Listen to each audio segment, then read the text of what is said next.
اعوذ باللہ من الشیطان الرجیم بسم اللہ الرحمن الرحیم ربنا اننا سمعنا منادیا ینادی للایمان ان آمنوا بربکم فآمنا۔ اے ہمارے رب، بے شک ہم نے سنا ایک منادی کو جو ندا لگا رہا تھا ایمان کے لیے، یہ کہ ایمان لاؤ اپنے رب کے ساتھ، فآمنا تو ہم ایمان لے آئے۔ ربنا اے ہمارے رب، فاغفر لنا ذنوبنا پس بخش دے ہمارے لیے ہمارے گناہ، وکفر عنا سیئاتنا اور مٹا دے ہم سے ہماری برائیاں، وتوفنا مع الابرار اور فوت کر ہمیں نیک لوگوں کے ساتھ۔ تو کل ہم نے آیت کریمہ پڑھی تھی، کل میں نے اس کی وضاحت کی تھی۔ تو اس آیت کریمہ میں اللہ تعالیٰ نیک لوگوں کا ذکر کر رہے ہیں، ان کی وہ دعا جو وہ اللہ تعالیٰ سے کرتے ہیں، اللہ اس کا ذکر فرما رہے ہیں، اور گویا کہ اللہ تعالیٰ ہمیں دعا کرنے کا طریقہ اور دعا کرنے کے آداب سکھا رہے ہیں۔ ہمیں اللہ سے دعا کرنی چاہیے اپنے گناہوں کی معافی کی، اپنی کمیوں کوتاہیوں کی معافی کی۔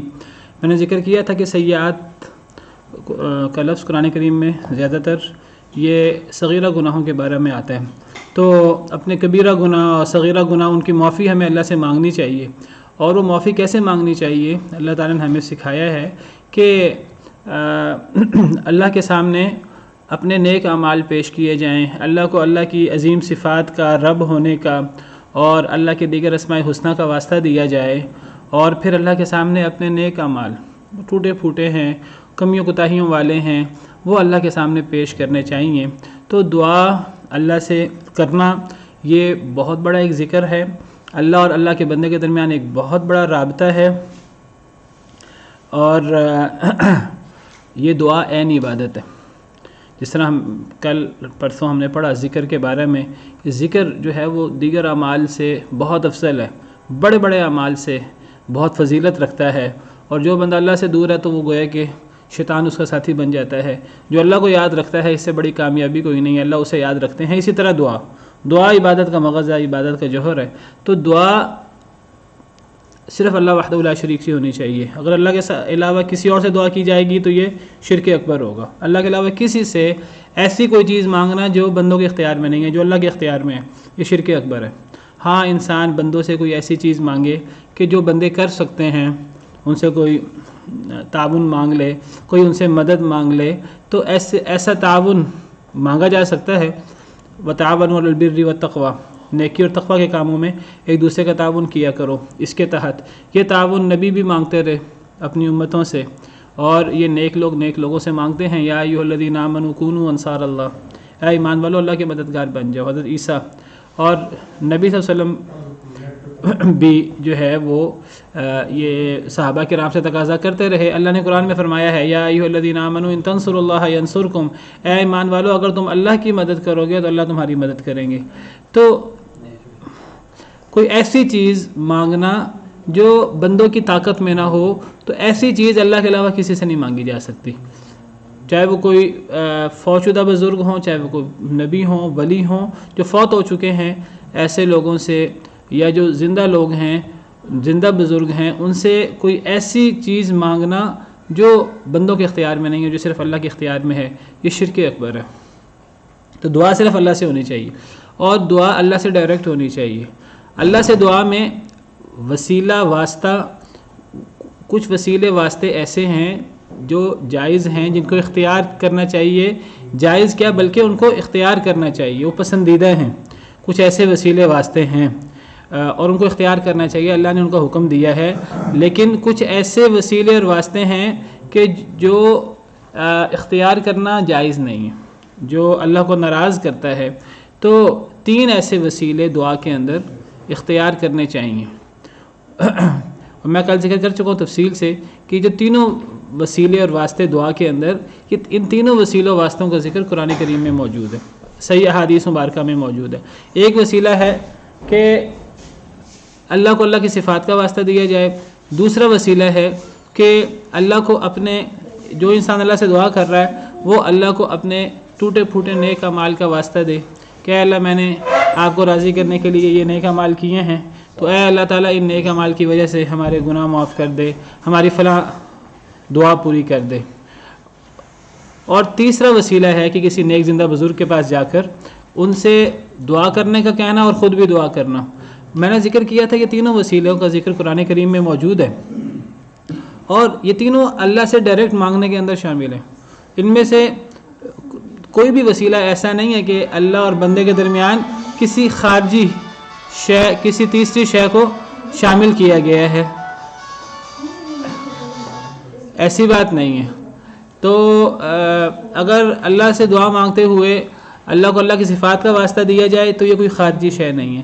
اگر اللہ سے دعا مانگتے ہوئے جو انسان اللہ سے دعا مانگ رہا ہے وہ اپنا نیک عمل پیش کرے ٹوٹا پھوٹا، تو یہ بھی کوئی خارجی، کوئی تیسری چیز نہیں ہے جس کو اللہ اور بندے کے درمیان شامل کیا گیا. اور اگر کسی نیک زندہ بزرگ کے پاس جا کر ان سے بھی دعا کرائی جائے اور خود بھی دعا کی جائے تو یہ بھی اللہ اور بندے کے درمیان کوئی تیسری خارجی شے شامل نہیں ہوئی. انسان خود دعا کرتا ہے، کسی بزرگ سے کہتا ہے کہ وہ بھی دعا کرے اللہ سے میرے لیے، تو ہم اللہ سے جب دعا کرتے ہیں تو اپنے لیے بھی کر سکتے ہیں، دوسرے کے لیے بھی کر سکتے ہیں. یہ تو کوئی ایسا اختلافی مسئلہ ہے ہی نہیں. تو یہ جو تینوں وسیلے ہیں ان کا ذکر قرآن کریم میں بھی موجود ہے اور ان کا ذکر جو ہے وہ احادیث مبارکہ میں بھی موجود ہے، اور یہ جائز صورتیں ہیں، دعا کے آداب میں شامل ہیں اور ان کو اختیار کرنے سے دعائیں زیادہ قبول ہوتی ہیں. لیکن یہ جو تیسری صورت ہے کہ نیک زندہ بزرگ کے پاس جا کر دعا کرائی جائے، تو یہ جو دعا کا ادب ہے یہ نیک زندہ بزرگ کے پاس جا کر ہی ہو سکتا ہے، اس سے دعا کرائی جا سکتی ہے. لیکن ایک انسان خود دعا کرے اور دعا کرنے میں کسی نیک زندہ بزرگ کے پاس جا کر دعا کرانے کی بجائے وہ اللہ سے دعا کرتے ہوئے کسی نیک بزرگ کا واسطہ دے دے، تو یہ وسیلے کی جو صورت ہے یہ صحیح نہیں ہے.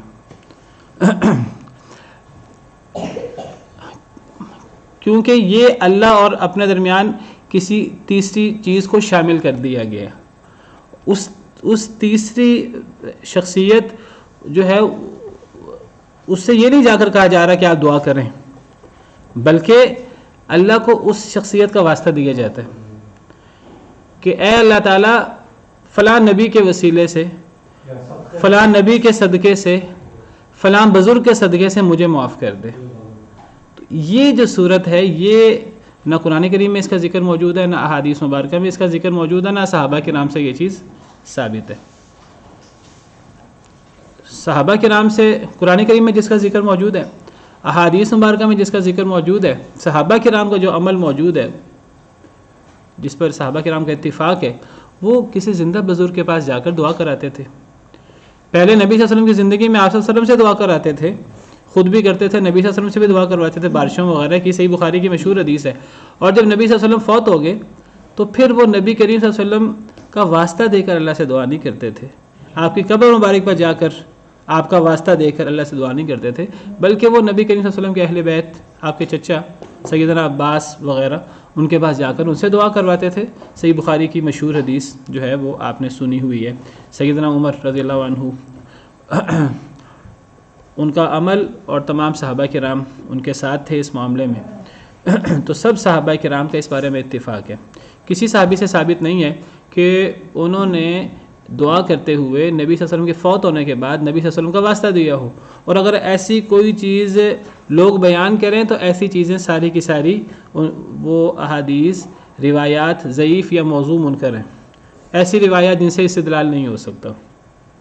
تو کسی زندہ بزرگ کے پاس جا کر اس سے تو دعا کرائی جا سکتی ہے، وہ اللہ اور اپنے درمیان کسی تیسرے کو شامل کرنا نہیں ہے، کیونکہ وہ خود دعا کرتا ہے، وہ اللہ سے دعا کرتا ہے وہ ہمارے بارے میں، جس طرح ہم اللہ سے دعا کریں کسی تیسرے کے بارے میں، تو وہ ڈائریکٹ اللہ سے ہی مانگنا ہے. لیکن ہم جب اللہ کو پکاریں اور اللہ اور اپنے درمیان کسی تیسرے کو ڈالیں تو گویا کہ ہم اللہ کو اس کا واسطہ اور اس کا صدقہ دے رہے ہیں، گویا کہ ہم اللہ کو یہ کہنا چاہتے ہیں کہ اے اللہ تعالیٰ اس کا آپ پر بہت بڑا حق ہے، آپ اس کے حق سے اور اس کے وسیلے سے اور اس کے صدقے سے ہمیں معاف کر دیں.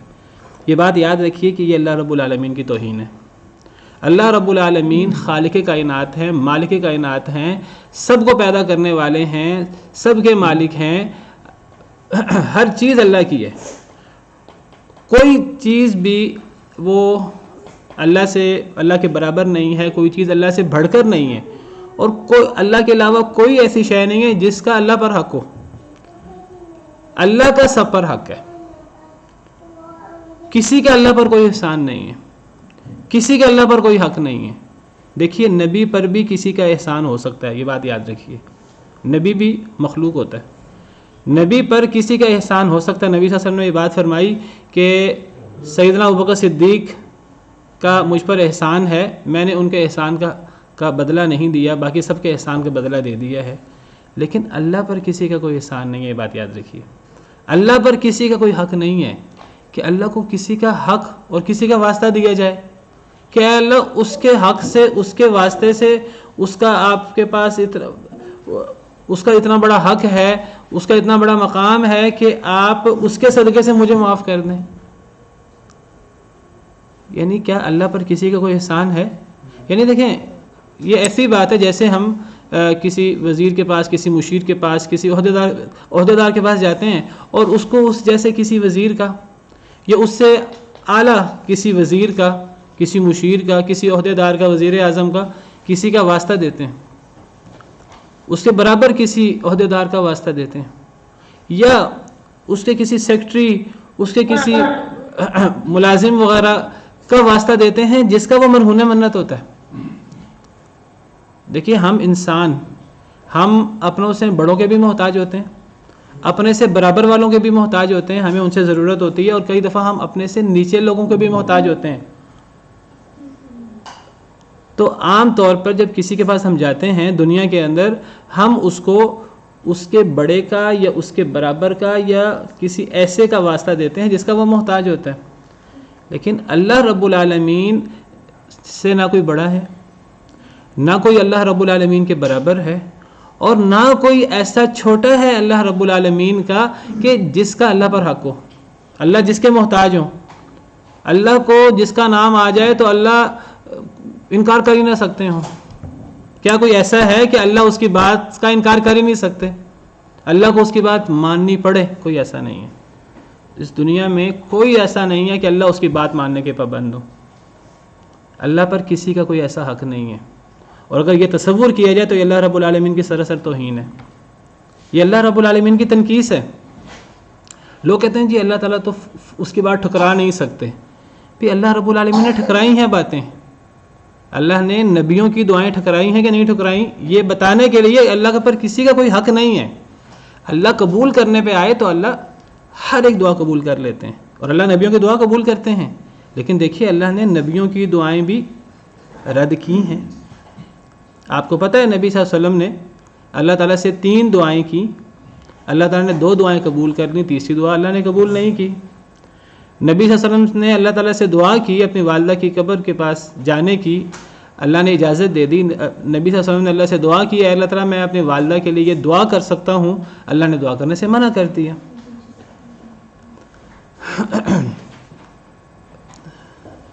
سیدنا ابراہیم علیہ السلام اللہ سے دعا کرتے رہے اپنے والد کے بارے میں، وہ دعا قبول نہیں ہوئی۔ حضرت نوح علیہ السلام نے اللہ سے دعا کی اپنے بیٹے کے بارے میں، اللہ ناراض ہوئے۔ تو اللہ تعالیٰ بتاتے ہیں کہ اللہ تعالیٰ نبیوں کی بات بھی رد کر سکتے ہیں، اس معنی میں نبیوں کا مقام بہت بڑا ہے، لیکن نبیوں کا اللہ پر کوئی حق نہیں ہے۔ اللہ کے کسی ولی کے اللہ پر کوئی ایسا حق نہیں ہے کہ اللہ اس کی بات کا انکار کر ہی نہ سکیں۔ یہ ایک الگ بات ہے کہ اللہ تعالیٰ بہت زیادہ ان کی دعائیں سنتے ہیں، اللہ ان کی دعائیں قبول کرتے ہیں، اللہ نیک لوگوں کی بھی دعائیں سنتے ہیں، لیکن اللہ پر کسی کا کوئی حق نہیں ہے۔ تو جب ہم اللہ سے دعا کرتے ہوئے اللہ کو کسی نبی کا واسطہ دیں، اللہ کو کسی تیسرے کسی نبی کا، کسی ولی کا، کسی صحابی کا، کسی بزرگ کا، کسی پیر کا واسطہ دیں، تو گویا کہ ہم یہ کہہ رہے ہیں کہ اللہ پر کسی کا کوئی حق ہے، اللہ پر کسی کا کوئی ایسا حق نہیں ہے۔ لیکن لوگ ایسے ہیں کہ لوگ سمجھتے ہیں کہ اللہ پر کسی کا کوئی حق ہے، لوگ باقاعدہ اپنے اس عقیدے کا اظہار کرتے ہیں، اور یہ سراسر اللہ کی توہین ہے۔ لوگ کہتے ہیں کہ اگر اللہ کسی کو پکڑ لیں تو نبی تو چھڑا سکتے ہیں، اللہ رد نہیں کر سکتے، اور اگر نبی پکڑ لیں تو کوئی بھی نہیں چھڑا سکتا۔ یہ باقاعدہ لوگ اس عقیدے کا برملا اظہار کرتے ہیں۔ وہ کہتے ہیں کہ خدا کا پکڑا چھڑائے محمد، محمد کا پکڑا چھڑا کوئی نہیں سکتا۔ وہ کہتے ہیں کہ اگر اللہ پکڑ لے تو نبی چھڑا سکتے ہیں۔ یہ بات بالکل غلط ہے، 100% غلط ہے۔ اگر اللہ پکڑ لے نبی کیسے چھڑا سکتے ہیں؟ اللہ نے پکڑ لیا ابو طالب کو، یا ابو لہب کو یا کسی کو تو کیا نبی صلی اللہ علیہ وسلم چھڑا سکتے ہیں؟ اگر اللہ نے پکڑ لیا حضرت ابراہیم کے والد کو، اور قیامت کے دن اللہ پکڑیں گے، کیونکہ وہ ایمان پر فوت نہیں ہوئے، کفر پر فوت ہوئے ہیں۔ آزر حضرت ابراہیم کے والد، حضرت ابراہیم دعا کرتے رہے اپنے باپ کے لیے، جب تک انہیں وہ گھر سے چلے گئے تھے، انہوں نے وعدہ کیا تھا اپنے باپ سے کہ میں آپ کے لیے دعا کرتا رہوں گا۔ انہیں پتہ نہیں تھا کہ وہ کفر پر و شرک پر فوت ہوئے ہیں۔ جب انہیں پتہ لگا، قرآن کریم میں صراحت سے موجود ہے، حضرت ابراہیم علیہ السلام نے دعا کرنا چھوڑ دی اپنے باپ کے لیے۔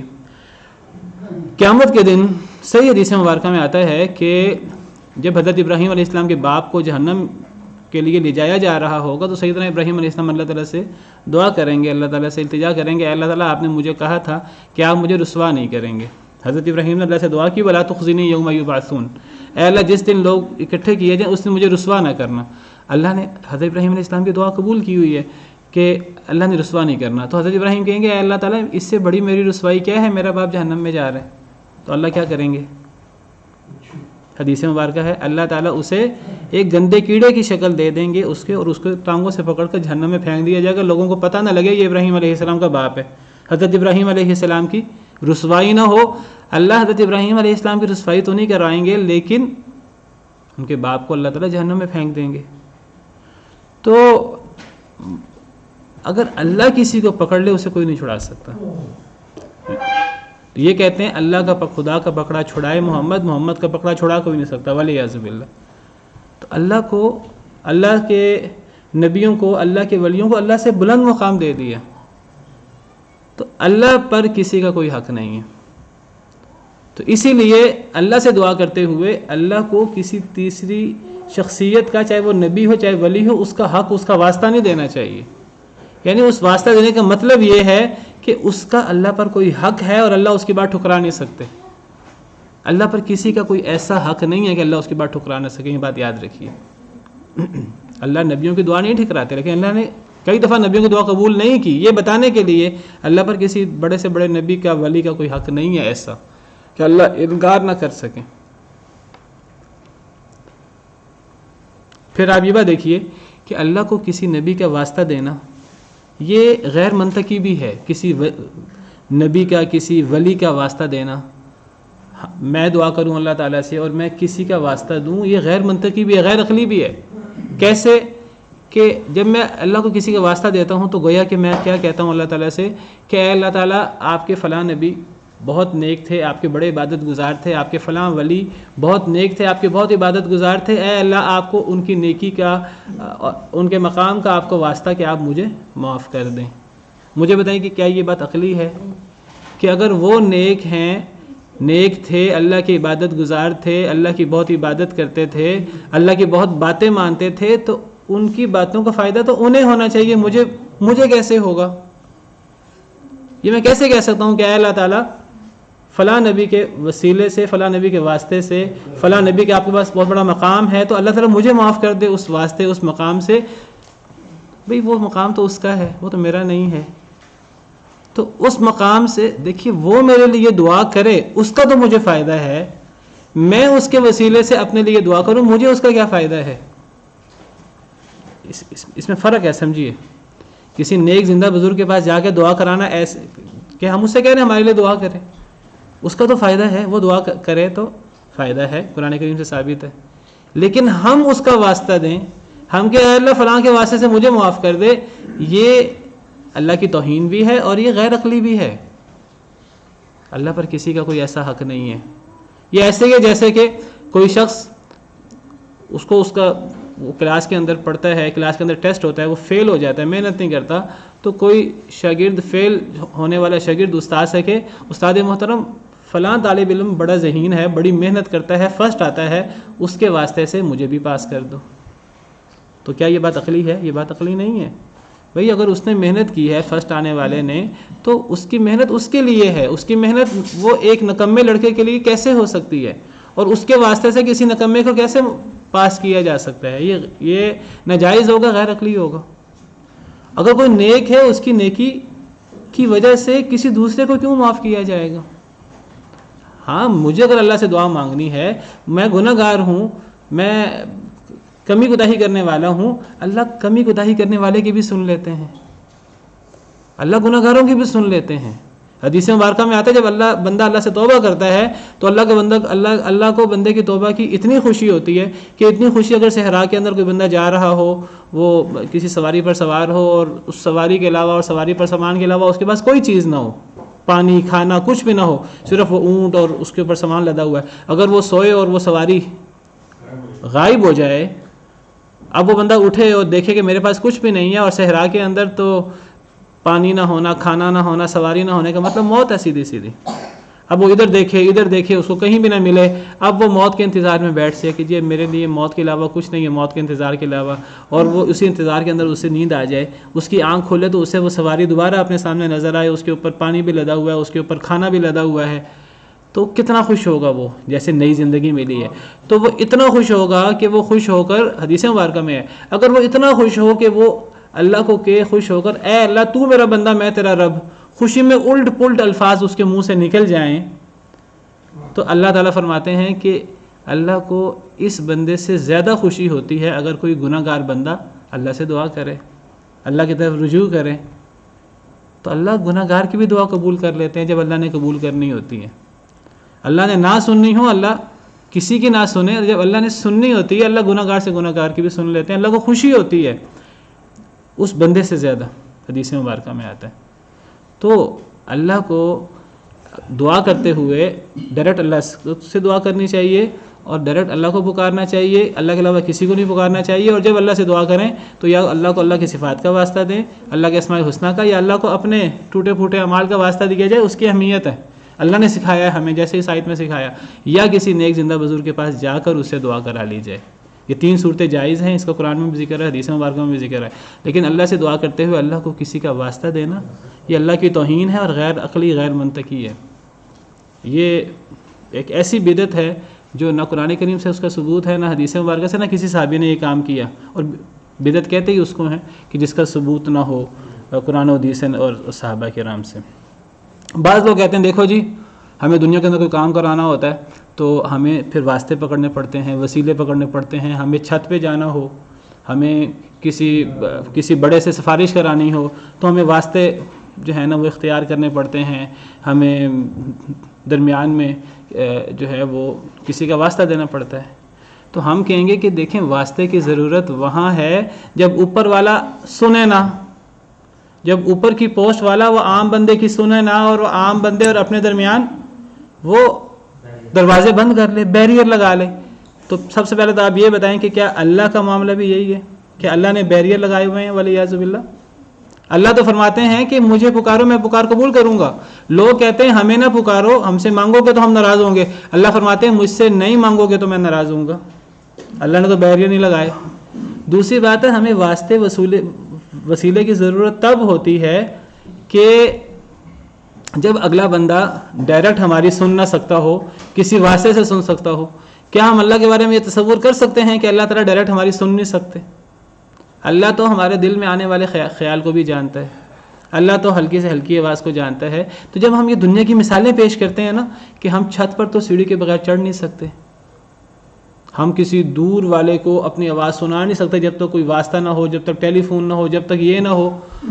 یہ مثالیں ساری اللہ کی توہین ہے اگر ہم اللہ کے لیے یہ مثالیں بیان کریں گے. کیا ہم اللہ کو اس افسر کی طرح سمجھتے ہیں جس نے اپنے دروازے بند کیے ہوئے ہیں؟ کیا ہم اللہ کو اس دور کی طرح سمجھتے ہیں کہ جو دور والا سن نہیں سکتا ہماری باتوں کو؟ اللہ تعالیٰ تو ایسے نہیں ہے. اللہ تعالیٰ تو رات کے وقت اللہ تعالیٰ تو ندا لگاتے ہیں کہ ہے کوئی مجھ سے معافی مانگنے والا, مجھ سے معافی مانگے میں اسے معاف کروں. اور ہم کہیں نہیں, اللہ کہیں کہ مجھ سے ڈائریکٹ مانگو, اللہ کہ مجھ سے مانگو میں دوں گا. ہم کہیں نہیں اے اللہ تو نہیں سنتا, اے اللہ میں فلاں کے واسطے سے میں فلاں کا واسطہ دیتا ہوں, فلاں کا وسیلہ دیتا ہوں, تو اس کے واسطے سے اللہ تعالیٰ سنیں گے. اللہ فرماتے ہیں مجھے ڈائریکٹ پکارو. تو یہ دعا کے آداب اور دعا کے وسائل ہیں 3 جو جائز وسیلے ہیں جن کو اختیار کرنا چاہیے. ایک, اللہ کو اللہ کی صفات کا واسطہ دیا جائے. نمبر 2, اللہ کو اپنے نیک اعمال کا واسطہ دیا جائے. اور نمبر 3, کسی نیک زندہ بزرگ کے پاس جا کر ان سے دعا کرا لی جائے. لیکن کسی فوت شدہ کا واسطہ دینا, وسیلہ دینا, یہ ناجائز وسیلہ ہے. ایسا وسیلہ اختیار نہیں کیا جا سکتا دعا کے اندر.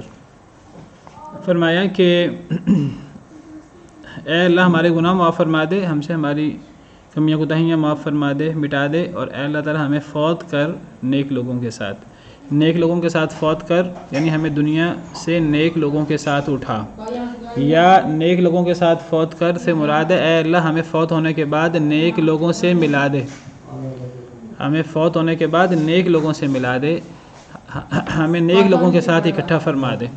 جس طرح سیدنا یوسف علیہ السلام نے اللہ تعالیٰ سے دعا کی، سورہ یوسف آیت نمبر 101 ہے، توفنی مسلما والحقنی بالصالحین، اے اللہ مجھے اسلام کی حالت میں فوت کرنا، اور اے اللہ تعالیٰ مجھے نیک لوگوں کے ساتھ ملا دینا۔ فرمایا ربنا وآتنا ما وعدتنا علی رسولک، اے ہمارے رب اور دے ہمیں جو آپ نے وعدہ کیا ہم سے علی رسولک اپنے رسولوں پر، ولا تخزنا یوم القیامہ، اور ہمیں رسوا نہ کرنا قیامت کے دن۔ اے اللہ تعالیٰ ہمیں وہ دیں جو آپ نے ہم سے وعدہ کیا ہے اپنے رسولوں پر، یعنی اپنے رسولوں کی زبان پر، یعنی اے اللہ تعالیٰ جو آپ نے ہم سے فتح نصرت کے وعدے کیے ہیں تو اے اللہ تعالیٰ وہ وعدے پورے فرما دے۔ ولا تخزنا یوم القیامہ، اور اے اللہ ہمیں قیامت کے دن رسوا نہ کرنا۔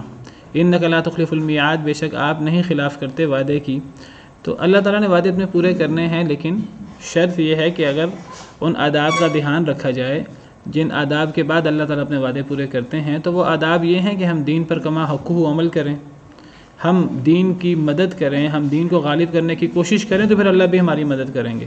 یا ایھا الذین آمنوا ان تنصروا اللہ ینصرکم، اے ایمان والو اگر تم اللہ کی مدد کرو گے تو اللہ تمہاری مدد کریں گے۔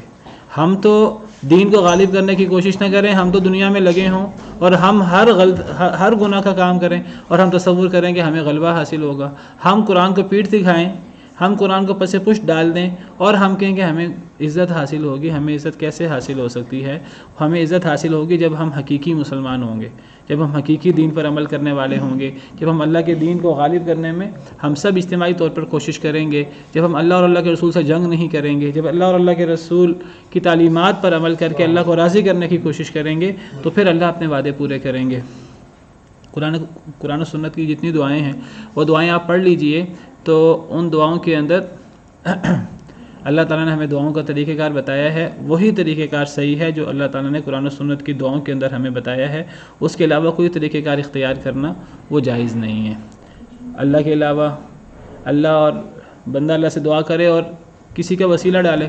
لوگ کہتے ہیں کہ جی سیدنا آدم علیہ السلام سے غلطی ہوگی تو سیدنا آدم علیہ السلام نے نبی صلی اللہ علیہ وسلم کا وسیلہ دیا، بالکل غلط اور جھوٹی روایت ہے۔ قرآن کریم میں اللہ تعالیٰ نے فرمایا ہے کہ حضرت آدم علیہ السلام نے دعا کی تھی، ربنا ظلمنا انفسنا وان لم تغفر لنا وترحمنا لنکونن من الخاسرین، اللہ نے دعا قبول کی تھی۔ تو جس طریقے سے اللہ سے نبیوں نے ولیوں نے مانگا ہے، ہمیں اللہ سے اسی طریقے سے مانگنا چاہیے۔ ہمیں ایسے طریقے اختیار نہیں کرنے چاہیے کہ جس طریقے سے اللہ کے نبیوں نے اللہ کے ولیوں نے اللہ سے نہیں مانگا، خود ساختہ طریقے۔ اللہ فرماتے ہیں فاستجاب لهم ربهم، بس قبول کی ان کے لیے ان کے رب نے ان کی دعا قبول کر لی۔ انی لا اضیع عمل عامل منکم، کہ بے شک میں نہیں ضائع کرتا تم میں سے کسی عمل کرنے والے کے عمل کو، من ذکر او انثی، چاہے وہ مذکر ہو چاہے مؤنث۔ اللہ نے دعائیں قبول کی، اللہ نیک لوگوں کی دعائیں قبول کرتے ہیں اکثر اوقات۔ اللہ نے دعائیں قبول کی کیا کہ میں تم میں سے کسی عمل کرنے والے کے عمل کو ضائع نہیں کروں گا، چاہے وہ مذکر ہو چاہے وہ مؤنث۔ بعضکم من بعض تمہارا بعض سے ہے۔ اللہ تعالیٰ بتاتے ہیں کہ دعائیں قبول کرنے میں، کسی عمل کا بدلہ دینے میں مرد عورت میں کوئی فرق نہیں ہے، یعنی مرد عورت کا فرق ہے۔ اللہ نے مردوں کو الگ اوصاف دیے ہیں، عورتوں کو الگ اوصاف دیے ہیں۔ مردوں کو اللہ نے مخصوص کاموں کے لیے پیدا کیا ہے، عورتوں کو اللہ نے مخصوص کاموں کے لیے پیدا کیا ہے۔ اللہ نے ہر ایک کا دائرہ کار بنایا ہے، اس اعتبار سے تو مرد عورت کے دائرہ کار میں فرق ہے۔ مرد کو اللہ نے مضبوط طاقتور بنایا ہے کہ وہ جہاد کرے اور وہ دین کو غالب کرنے کے لیے عملی جد و جہد کرے، عملی محنت کرے، اور وہ قوام ہو میاں بیوی کے اندر۔ مرد قوام ہے، اور وراثت کے اندر بعض معاملات میں اللہ نے مردوں کو زیادہ حصہ دیا ہے۔ تو مختلف چیزیں ہیں جو اللہ نے دائرہ کار کے اندر مردوں کو بعض جگہوں پہ فوقیت دی ہے، بعض جگہ ہیں جہاں اللہ نے عورتوں کو فوقیت دی ہے۔ ہر جگہ صرف مردوں کی فوقیت نہیں ہے، کئی جگہ ہیں جو عورتوں کے دائرہ کار میں ہیں، وہاں عورتوں کو فوقیت ہے۔ اگر خدمت کی بات ہے تو خدمت میں ماں کو، آپ کو پتہ باپ کے اوپر فوقیت ہے، ماں کا 3 گنا زیادہ حق ہے۔ اب یہ فوقیت ہے کہ نہیں؟ اگر ایسی گواہی کی بات ہو کہ جو گواہی عورتوں کے معاملات کی ہے تو وہاں ایک عورت کی گواہی بھی قابل قبول کر لی، کس نے دودھ پلایا ہے، کس نے دودھ نہیں پلایا، ان معاملات میں ایک عورت کی گواہی قابل قبول ہے، حالانکہ عام معاملات میں مردوں کی 2 کی گواہی قابل قبول ہوتی ہے۔ تو یہ دائرہ کار کا معاملہ ہے۔ تو اللہ نے بعض جگہوں پر دائرہ کار کے اعتبار سے مردوں کو مقام دیا، بعض جگہوں پر دائرہ کار کے اعتبار سے عورتوں کو مقام دیا، یہ دائرہ کار کا فرق ہے۔ لیکن کوئی خلوص کے ساتھ عمل کرے اللہ کے حکم کے مطابق، کوئی دعا کرے تو دعا مرد کی بھی قبول ہوتی ہے، عورت کی بھی قبول ہوتی ہے۔ کوئی نیک عمل کرے تو نیک عمل مرد کا بھی قبول ہوتا ہے، عورت کا بھی قبول ہوتا ہے، بدلہ دونوں کو برابر ملتا ہے، بلکہ عورتوں کو کم کام کر کے زیادہ بدلہ مل جاتا ہے۔ اللہ فرماتے ہیں کہ دعا میں دونوں کی قبول کرتا ہوں، مرد ہو یا عورت، بعض تمہارا بعض سے ہے۔ دیگر آیات میں اللہ تعالیٰ فرماتے ہیں کہ جو اجر کا مسئلہ ہے، قیامت کے دن جنت میں جانے کا مسئلہ ہے، نیک اعمال کے اجر کا مسئلہ ہے، اس میں مرد عورت برابر ہیں۔ من عمل صالحا من ذکر او انثى وهو مؤمن فلنحيينه حیاتا طیبہ ولنجزینهم اجرهم باحسن ما كانوا يعملون۔ اللہ فرماتے ہیں جو نیک عمل کرے چاہے مرد ہو یا عورت، ہم اس کو پاکیزہ زندگی بھی عطا کریں گے اور ہم ان کو ان کے اعمال کا اچھا بدلہ دیں گے۔ اجر کا بدلہ، عمل کا بدلہ، اجر آخرت کا، اس میں مردوں کے لیے بھی ہے، عورتوں کے لیے بھی ہے۔ جنت مردوں کے لیے بھی ہے، عورتوں کے لیے بھی ہے، بلکہ عورتوں کے لیے کم عمل پر اللہ نے جنت رکھی ہے۔ حدیث مبارکہ ہے کہ جو عورت 5 نمازیں پڑھ لے، جو عورت روزے رکھ لے، اپنی عصمت کی حفاظت کر لے، اپنے شوہر کی اطاعت کرے، جنت کے جس دروازے سے داخل ہو جائے، او کما قال علیہ الصلوۃ والسلام۔ حالانکہ مردوں کے لیے تو مشکل معاملات ہیں، دین کے غلبہ اور محنت اور مشکل معاملات ہیں۔ عورتوں کے لیے اللہ نے معاملات آسان رکھے ہیں بعض جگہوں پر۔ تو یہ بعض جگہوں پر جو فرق ہے مرد عورت کا، وہ مرد عورت کے دائرہ کار کا فرق ہے۔ اللہ نے مرد عورت کے جسمانی اعضاء اور دائرہ کار فرق بنایا ہے، اس اعتبار سے اسلام کے اندر فرق ہو تو ہو، دعا کے اعتبار سے، عمل کے اعتبار سے، بدلے کے اعتبار سے، جنت کے اعتبار سے، جہنم کے اعتبار سے، اس اعتبار سے کوئی فرق نہیں ہے۔ بعض تمہارا بعض سے۔ اصل میں سیدہ ام سلمہ رضی اللہ عنہ وارضاہا، نبی صلی اللہ علیہ وسلم کی زوجہ مطہرہ، انہوں نے ایک دفعہ کہا کہ قرآن کریم میں جگہ جگہ جو فضیلت والے کام ہیں ان میں مردوں کا ذکر ملتا ہے۔ جہاد کے اندر مردوں کا ذکر ہے، ہجرت کے اندر مردوں کا ذکر ہے جگہ جگہ قرآن کے اندر، عورتوں کا ذکر نہیں ہے۔ ایک تو اللہ تعالیٰ نے ان کی خواہش پوری کی، ان المسلمین والمسلمات والمؤمنین والمؤمنات والقانتین والقانتات والصادقین والصادقات کے 10 اعمال، نیک اعمال اللہ نے بیان فرمائے۔ اللہ نے فرمایا یہ اعمال مرد کرے یا عورت، میں ان سب کو اجر دوں گا۔ والذاکرین اللہ کثیرا والذاکرات اعد اللہ لهم مغفرۃ واجرا عظیما۔ اللہ نے تو ان کی خواہش پوری کر دی۔ اللہ نے فرمایا کہ مسلمان مرد ہو یا عورت، سچ بولنے والا مرد ہو یا عورت، روزہ رکھنے والا مرد ہو یا عورت، وہ 10 اعمال بیان فرمائے۔ اللہ نے فرمایا کہ میں نے سب کے لیے بہترین اجر تیار کر رکھا ہے، کوئی فرق نہیں مرد عورتوں میں۔ یہاں اللہ تعالیٰ نے فرمایا کہ کوئی نیک عمل کرے، کوئی دعا کرے، وہ مرد ہو یا عورت، بعض بعض سے ہے، کوئی فرق نہیں ہے۔ تو اللہ تعالیٰ نے بتایا کہ یہ جو احکامات جہاں مردوں کا ذکر ہوتا ہے، اصل میں وہ احکامات صرف مردوں کے لیے نہیں ہوتے۔ جو احکامات اللہ نے مردوں کے لیے بیان فرمائے ہیں اس میں عورتیں شریک ہیں، الا یہ کہ جن معاملات میں عورتوں کو مستثنیٰ کر دیا جائے، ورنہ قرآن کریم میں جو احکامات اللہ نے مردوں کے لیے بیان فرمائے ہیں وہ سارے کے سارے احکامات عورتوں کے لیے ہیں، الا یہ کہ ان معاملات میں عورتوں کا الگ سے استثناء موجود ہو، اور جو احکامات عورتوں کو دیے اللہ نے وہ احکامات عورتوں کے لیے خاص ہیں۔ جو احکامات مردوں کے لیے ہوں اس میں عورتیں شریک ہیں، الا یہ کہ عورتوں کا استثناء ثابت ہو۔ جو احکامات عورتوں کے لیے ہیں وہ عورتوں کے لیے ہیں، اس میں مرد شریک نہیں ہیں۔ باقی اگر عورتوں کا ذکر نہیں ہے، اللہ نے عورتوں کا ذکر کر کے عورتوں کو مطمئن بھی کر دیا، اور اللہ نے فرمایا کہ اجر میں، دعا میں اور ان چیزوں میں مرد عورت برابر ہیں۔